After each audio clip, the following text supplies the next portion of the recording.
राम लक्ष्मण जानकी या सीता राम जी स्वयं परिवार के, लेकिन यहाँ आप राम जी को अकेला देख रहे हैं। जी महाराज जी, जो 51 फुट की प्रतिमा का आपने संकल्प लिया है, ये विचार भाव आपको कैसे आया?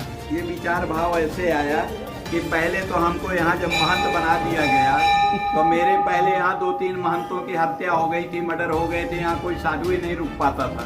तो हनुमान जी को हमने आगे किया कि राम काज लग तू अवतारा, ऐसा रामायण में लिखा है, और तुम्हारा जन्म राम जी के सेवा के लिए हुआ है, इसलिए आप आगे आओ तब तो हमारी रक्षा हो पाएगी, नहीं तो लोग कहते हैं कि 3 मर्डर हो गए हैं, अब तुम्हारा भी किसी तब हो जाए।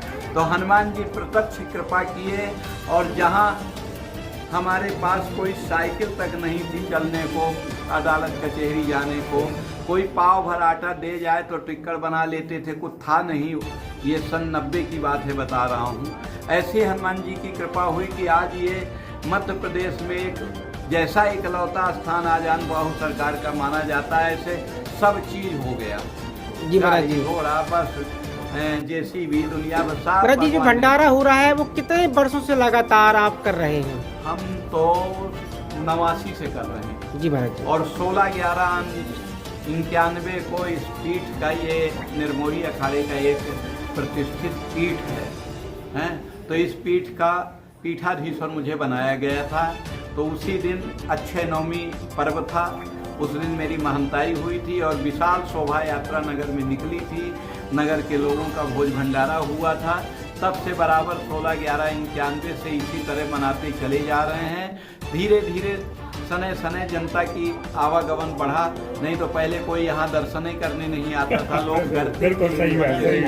और यहाँ भी 3 साल तक हम बेल के नीचे रहे। महाराज जी, जो आपने इतना बड़ा काम किया है सनातन धर्म को लेकर के, अपने सनातन प्रेमियों को क्या संदेश देना चाहेंगे आप? पहली बात तो हमने कुछ किए नहीं है, ये तो राम जी ने किया है, कराया है, और हनुमान जी ने किया है। हमारा कुछ वो नहीं है, वो तो निमित्त बना देते हैं, भगवान अपना करा लेते हैं। हमारी ताकत नहीं थी इतने बड़े बड़े विरोधियों से लड़ना, खान की टाल खाली कराना, धमौरान में जमीनें खाली कराना। तो उस समय हमने संकल्प लिया था कि अयोध्या में यदि राम राजा अपने भवन पे विराजमान होंगे तो हम भी अपने बुंदेलखंड की इस धरा में छतरपुर में श्री हनुमान जी महाराज को पर्वताकार के रूप में देखेंगे, कनक भूधराकार शरीरा स्वर्ण स्वरूप में, और पहाड़ जैसी मूर्ति बनाएंगे। तो 51 फुट का संकल्प था, और ये था कि जब राम जी पधार जाएंगे वहाँ तब बनाएंगे। तो राम जी अयोध्या में पधार गए, उसी उपलक्ष्य में हमने जल्दी काम किया, और 2024 में ही पूरा करना था। लेकिन आर्थिक स्थिति से परेशान रहते हैं, कुछ धातु नहीं व्यवस्था हो पाती थी। पूरे हनुमान जी के शरीर में 121 क्विंटल पीतल लग चुका है।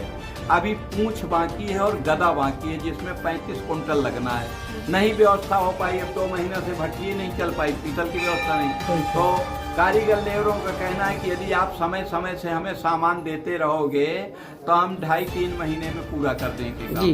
तो हमारे मन में भी आया कि ये भगवान की ही इच्छा है, क्योंकि हम किसी जगत गुरु शंकराचार्य महामंडलेश्वर को निमंत्रण देने जाएंगे तो कोई राजस्थान में, कोई महाराष्ट्र में है, कोई बद्रिकाश्रम में है, कोई काशी में है, कोई पुरी में है, और 2 महीने बाद ये कुंभ लगने जा रहा है प्रयाग में। तीर्थपति ही आए सब कोई, तो तीर्थ में सभी महापुरुष पधारेंगे, तो हम सबको कार्ड भी पकड़ाते चले जाएंगे कि महाराज आपका निमंत्रण है। तो एक तो ये फ्री में हमारा काम हो जाएगा, और 3 महीने में मूर्ति भी खड़ी हो जाएगी। तो हनुमान जयंती जो होती है रामनवमी के बाद, उस दिन श्री हनुमान जी महाराज का प्रागट उत्सव मनाया जाएगा। जी महाराज जी। और उसमें उत्तर प्रदेश, मध्य प्रदेश दोनों प्रदेशों के मुख्यमंत्रियों से भी चर्चाएं हो गई हैं। जी। वो चल रहा है, उनको भी बुलाया जाएगा, और सभी धर्माचार्य शंकराचार्य पधारेंगे, और एक भव्य दिव्य हनुमान जी महाराज की प्राण प्रतिष्ठा। बस महाराज जी का आखिरी सवाल कि हमारे सनातन प्रेमियों को क्या संदेश देंगे? सनातन प्रेमियों को संदेश तो एक कुछ संतों ने दिया है। पहले कहते थे हम दो हमारे दो, अब हम कहते हैं कि एक देश की रक्षा के लिए दे दो, और एक धर्म की रक्षा के लिए दे दो, और 2 एक माँ की सेवा को, एक बाप की सेवा को। उच्चार करो, हैं, तभी सनातन की रक्षा हो पाएगी, हैं। और रक्षा करने कराने वाले तो प्रभु ही हैं। श्री हनुमान जी कलयुग के राजा हैं, वो करा लेते हैं। लेकिन धर्म की रक्षा करना, धर्म हमारी रक्षा करता है, हमें धर्म की रक्षा करना पड़ता है।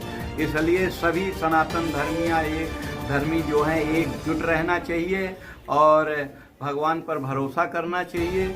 और बस राम कहे जा काम किए जा, ना काहू का डर है। तो ये परदेसी का नगर बसा है, ना काहू का घर है। आया है तो जाएगा, राजा रंग फकीर, कोई विमानन चढ़ गया, कोई बांधा जात जंजीर, सबको जाना है। इसलिए धर्म का कार्य करिए, भगवान का नाम जपिए। जय श्री राम। धन्यवाद।